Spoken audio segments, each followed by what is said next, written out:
Hitler had the world's most powerful military machine. He conquered most of Europe in just 2 years. His enemies were shattered, his armies unstoppable. So how did he lose everything in 6 years? The answer isn't what you think. Picture this. It's the summer of 1942. Nazi Germany is at the peak of its power. The swastika flies from the Atlantic coast of France to the suburbs of Stalingrad, 3,000 miles away. From the Arctic Circle in Norway to the deserts of North Africa. Over 250 million people live under Hitler's rule, more than the population of the United States at the time. France, conquered in 6 weeks. Poland, crushed in a month. Denmark, fell in 6 hours. Yugoslavia, Greece, the Netherlands, Belgium, all defeated. The British Army had been thrown off the continent at Dunkirk. The Soviet Union had lost millions of men and was reeling backward. Hitler's Blitzkrieg, lightning war, had revolutionized modern combat. His panzer divisions moved faster and hit harder than anything the world had ever seen. His Luftwaffe controlled the skies. His U-boats terrorized the Atlantic. To outside observers, Nazi victory looked inevitable. But within 3 years, Berlin would be a smoking crater. Hitler would be dead by his own hand, and the Third Reich would be erased from the map. What happened? The simple answer is, Hitler made mistakes. But that's not the full story, because these weren't ordinary mistakes. They were catastrophic decisions, rooted in delusion, ideology, and ego. Let me show you exactly how Hitler destroyed his own empire. June 22, 1941, 3:15 a.m., 3 million German soldiers crossed the Soviet border in Operation Barbarossa, the largest military invasion in human history. 4,000 tanks, 7,000 artillery pieces, 2,000 aircraft. An army group so massive, it stretched along an 1,800-mile front. Hitler's plan? Destroy the Soviet Union in 3 months, before winter. His generals warned him, "Mein Führer, we're already fighting Britain. We don't have the resources for a 2-front war. Napoleon tried this and failed." Hitler dismissed them. He called the Soviet Union a house of cards that would collapse with one good kick. He believed Soviet soldiers were subhuman Slavs who couldn't fight. He thought Stalin's purges had destroyed the Red Army's effectiveness. For the first few weeks, he seemed right. The Wehrmacht swept forward like a tsunami. They encircled entire Soviet armies. They captured hundreds of thousands of prisoners. They advanced 50 miles per day. By October, German soldiers could see the spires of Moscow through their binoculars. Then reality hit. The Soviets didn't collapse. They fell back, scorching the earth as they went. They evacuated entire factories to the Ural Mountains and kept producing tanks. When one army was destroyed, another appeared.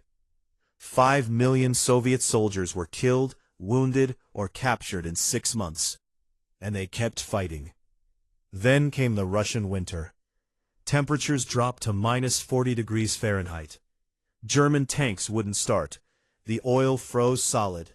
Machine guns jammed. Soldiers had summer uniforms because Hitler had promised the war would be over by autumn. Frostbite destroyed entire divisions. Horses died by the thousands. The supply lines stretched over 1,000 miles of primitive roads that turned to impassable mud. Trains ran on different gauge tracks, so everything had to be unloaded and transferred. German soldiers at the front were starving, freezing, and running out of ammunition. Hitler's response? No retreat. Stand and fight. By December 1941, the Wehrmacht was stuck in the snow outside Moscow, dying in the cold. The lightning war had become a war of attrition, and Germany could not win a war of attrition against the Soviet Union. Why? Numbers. The USSR had 3 times Germany's population. It had nearly infinite space to trade for time. Soviet factories were producing more tanks and planes than Germany, even after losing millions of men. The Red Army could lose entire divisions and replace them. Germany couldn't. But Hitler had made his decision. There would be no negotiated peace, no strategic withdrawal. The Eastern Front became a meat grinder that would eventually consume 80% of all German military casualties, over 4 million men. December 7, 1941. Japan attacks Pearl Harbor. 4 days later, Hitler does something inexplicable. He declares war on the United States. Let me be clear. He didn't have to do this. Japan attacked America, not Germany. The tripartite pact with Japan only required Germany to help if Japan was attacked, not if Japan was the aggressor. There was no treaty obligation, no military necessity. Roosevelt was struggling to convince isolationist Americans to enter the European war. Hitler could have stayed quiet. Let America focus on the Pacific. Maybe the U.S. never enters the European theater in force. But no, Hitler declared war on America anyway. Why? Ego and ideology. He hated Roosevelt. He believed America was weak, mongrelized, controlled by Jews. He thought American soldiers couldn't fight. He convinced himself that U-boats would starve Britain before American troops mattered. Every single assumption was wrong. In one speech, Hitler brought the world's largest economy into the war against him, an economy that was already ramping up to become the arsenal of democracy. Let me give you the numbers. In 1944, the United States built 96,000 aircraft. Germany built 40,000. America produced 17 million tons of steel. Germany produced 5 million. American shipyards were launching one new warship every single day. Liberty cargo ships were being built in 42 days, start to finish. By 1943, the United States was outproducing the entire Axis combined, Germany, Japan, and Italy together. Hitler had guaranteed a two-ocean war of attrition against an enemy with functionally infinite resources, against an enemy that was safe from invasion, thousands of miles away, with an untouched industrial base. It was strategic suicide. But even fighting the Soviets and Americans simultaneously, Germany might have prolonged the war if Hitler had trusted his generals. He didn't. As the war turned against him, Hitler became increasingly paranoid and controlling. He overruled his military experts constantly. He forbade strategic retreats, even when they were tactically necessary. He split armies between multiple objectives instead of concentrating force. Stalingrad is the perfect example. In the summer of 1942, Hitler's generals wanted to focus on capturing the Caucasus oil fields. Germany was desperately short on fuel, but Hitler became obsessed with taking Stalingrad, a city on the Volga River, because it was named after Stalin. It had no strategic value. It wasn't a major industrial center. It wasn't a critical transportation hub. But Hitler wanted it for symbolic reasons. So he ordered the Sixth Army, 300,000 of Germany's best troops, to take the city at any cost. The battle turned into brutal house-to-house fighting. Soldiers fought over individual rooms in apartment buildings. The average life expectancy of a Soviet soldier in Stalingrad was 24 hours.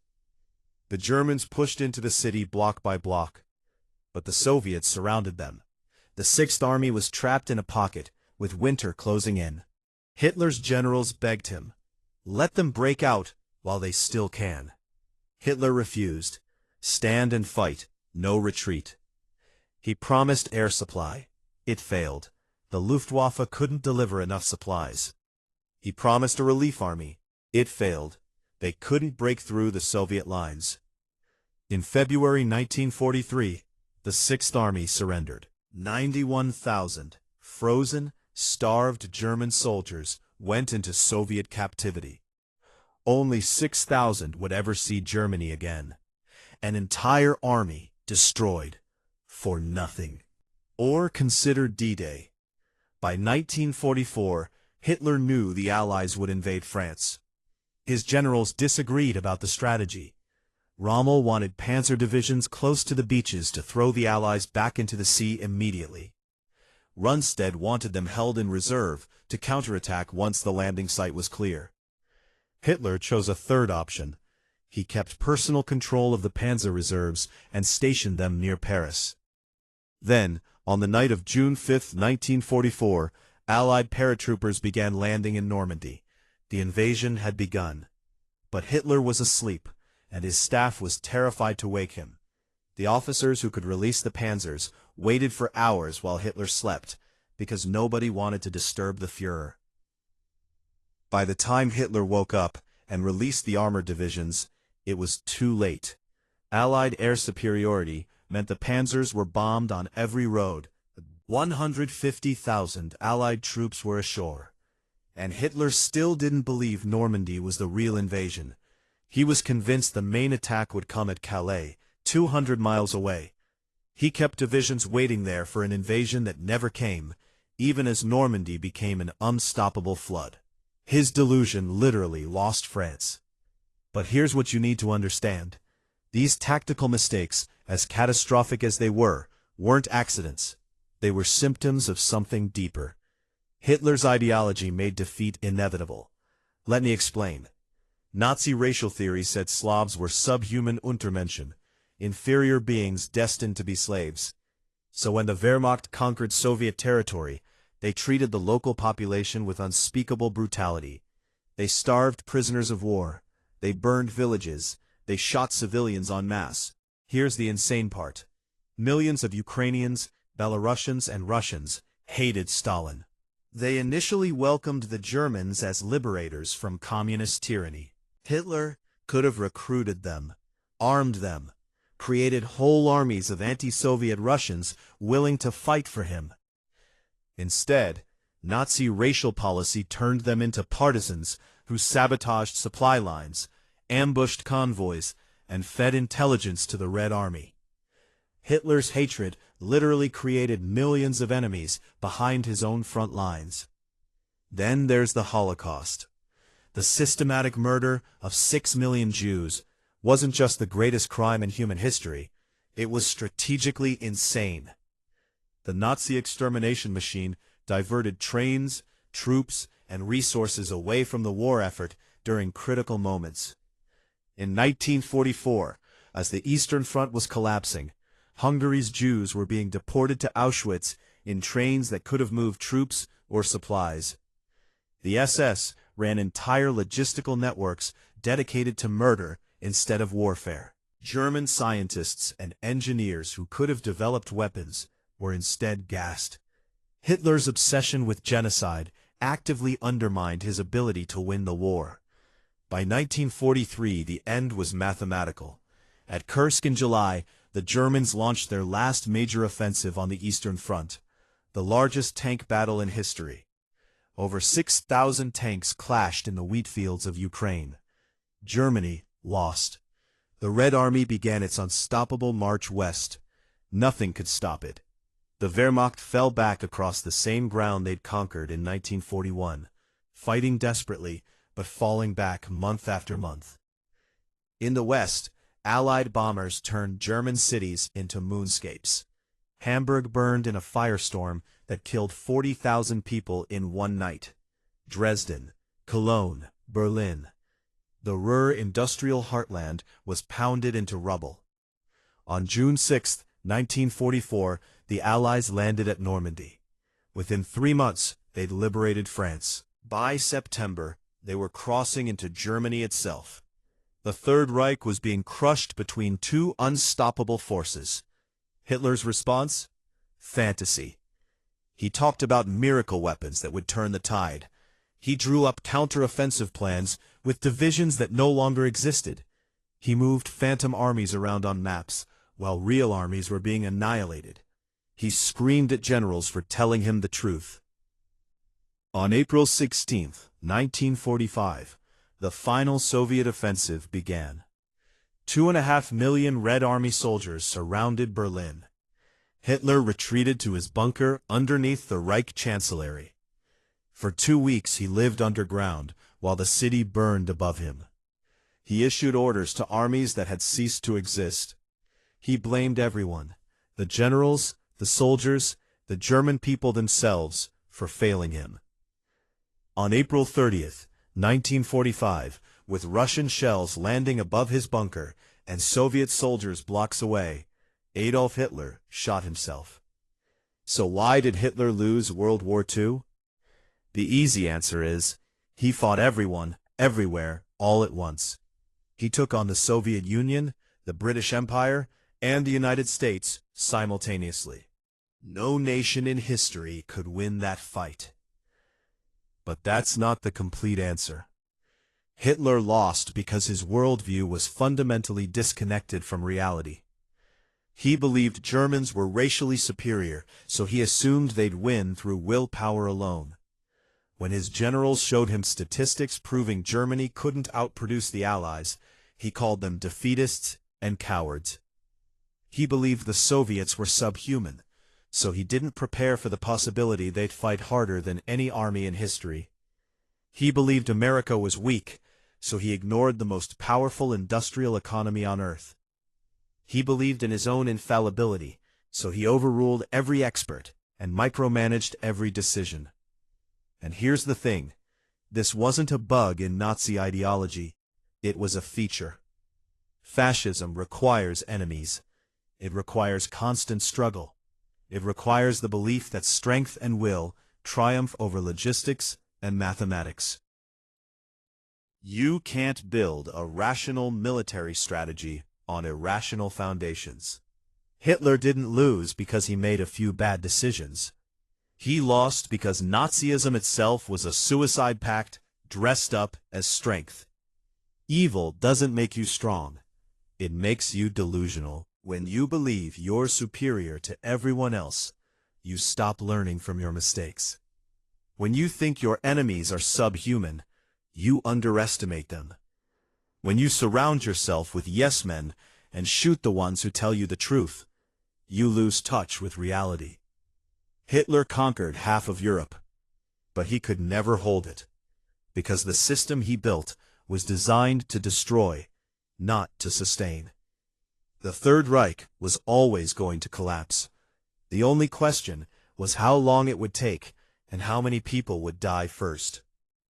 12 years after seizing power, promising a 1,000-year Reich, Hitler's empire was ash and rubble. Because in the end, the universe doesn't care about ideology. It cares about production capacity, supply lines, troop numbers, and industrial output. And on every one of those measures, Hitler chose to fight a war he could not win, against enemies he could not defeat, guided by beliefs that had no connection to reality. That's why Hitler lost World War II, not because of one mistake, but because of 1,000 delusions that all led to the same place: total, absolute, inevitable defeat.